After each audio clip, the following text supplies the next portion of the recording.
Doctor रागनी का है, आप इसका उत्तर दे देंगे तब उनसे अनुपूरक करवा लें।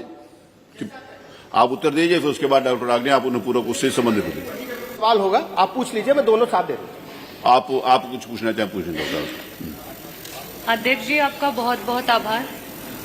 आपने महिला शक्ति से जुड़े हुए स्वास्थ्य संबंधित सवाल से मुझे प्रश्न पूछने का अवसर दिया। अध्यक्ष जी, मेरा सवाल जो हमारे प्रदेश में कार्यरत आशा बहनें हैं उनसे जुड़ा हुआ है और सरकार कहीं न कहीं इन आशा बहनों की आशाओं पर लगातार पानी फेरती हुई आ रही है। ये आशा बहनें जो हैं उनका मूल मंत्री जी शायद आपका विभाग समझ नहीं पा रहा है। और रही बात छपने की, आशा बहनों का भी उतना ही अधिकार है कि वो अखबार की पंक्तियों में सामने आए और उनकी अधिकार की जो बातें इस सदन में बोली जा रही हैं वो लिख करके पढ़ करके वहां पर आए, क्योंकि आज वो आशा बहनें जिस तरीके से आपके विभाग की रीढ़ बन करके हैं, शायद ये सरकार नहीं समझ पा रही है और इसीलिए बार बार उसको एक ऐसा मामूली सा पत्थर समझ करके फेंकी जा रही है। लेकिन मंत्री जी, शायद आप ये समझ नहीं पा रहे हैं कि ये आशा बहनें हीरा है। और उसका वर्णन, क्योंकि हमारे वित्त मंत्री जी यहाँ बैठे हैं, मैं कहना चाहूंगी कि इस विभाग में जो आशा बहनें जिस तरीके से काम कर रही हैं, चाहे वो संक्रमित रोग हो उनको बचाने के लिए, मैं बहुत डिस्क्रिप्शन के साथ नहीं बोलूंगी, लेकिन ये बजट से रिलेटेड है, इसलिए मैं कहना चाहूंगी कि जितना वो काम कर रही हैं, अगर उनका काम रोक दिया जाए तो आपके विभाग का जो संपूर्ण का बजट है वो पूरा का पूरा बजट भी आप लगा देंगे, तब भी आप उनके द्वारा किए हुए कार्यों को पूरा नहीं कर पाएंगे। और ऐसी स्थिति में 1 ट्रिलियन इकोनॉमी की बात हुई पिछले सदन में और लगातार सरकार के द्वारा हो रही है। ऐसी स्थिति में 8,08 करोड़ का बजट है उत्तर प्रदेश की सरकार लेकर के आई है, लेकिन उस बजट में हमारी आशा बहनों के लिए कुछ भी नहीं है। मंत्री जी, मेरा प्रश्न आपसे ये है कि आप बात करते हैं कि उनका इतना मानदेय है और इतना सरकार दे रही है।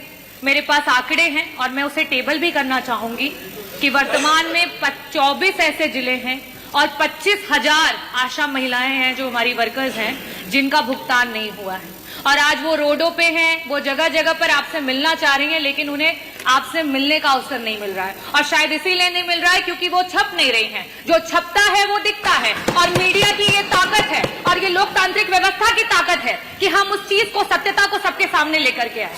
मेरा आपसे सिर्फ यही प्रश्न है कि 1 ट्रिलियन इकोनॉमी की बात करने वाली सरकार, इतने बड़े बड़े बजट्स लाने वाली सरकार, आज आपके विभाग की रीढ़ में सिर्फ और सिर्फ इसलिए क्योंकि आशा महिलाएं हैं उनको कोई दर्जा नहीं दिया जा रहा है, ना उन्हें राजकीय कर्मचारी का दर्जा दिया जा रहा है, ना उन्हें संविदा के कर्मचारियों का दर्जा दिया जा रहा है। और बार बार जब बात आ रही है कि उनको उनके अधिकार का पैसा मिले, क्योंकि वो हर समय काम करती हैं। प्रसव का कोई समय फिक्स नहीं होता है, हम सब किसी ना किसी परिवार से हैं और हम सब जानते हैं कि प्रसव किसी भी समय हो सकता है। और एक वो जो आशा बहन है, उस माँ के साथ वो 9 महीने उस प्रसव को झेलती है, उस प्रसव के साथ खड़ी रहती है और उसे अस्पताल लेकर के जाती है। ऐसी स्थितियों में क्या उसका अधिकार नहीं है कि उसे भी 18,000 का मानदेय प्रति माह मिले? क्या हमारी जो संगिनियां उनके साथ काम करती हैं उनका अधिकार नहीं है कि उन्हें 24,000 का मानदेय सरकार के द्वारा मिले?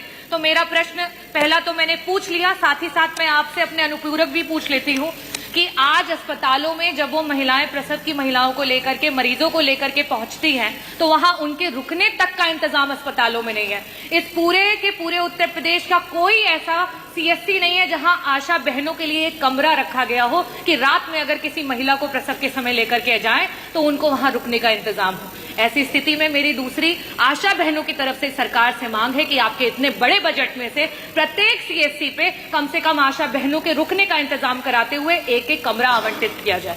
मेरा तीसरा आपसे मांग ये है कि ये जो बहनें दिन रात कड़ी तपस्या कर रही हैं, मेहनत कर रही हैं, सड़कों पे घूम रही हैं, परिवारों को जोड़ रही हैं, जागरूक कर रही हैं, prevention is better than cure, इसकी बात कर रही है, क्या इन महिलाओं का अधिकार नहीं है कि उन्हें स्वास्थ्य बीमा और उन्हें जीवन बीमा मिले? क्या सरकार अपने विभाग की इतनी महत्वपूर्ण महिलाओं को ये नहीं दे सकती है? और लास्ट में मैं कहूंगी कि जो यातायात है उनके समय का बहुत ही इंपॉर्टेंस है, क्योंकि उन्हें समय से पहुंचना होता है जब जहां जरूरत होती है। ऐसी स्थिति में आपने अपने बजट में स्कूटी की बात की है, तो मैं ये भी चाहूंगी कि आशा बहनों की मांग है कि उन्हें स्कूटी दी जाए।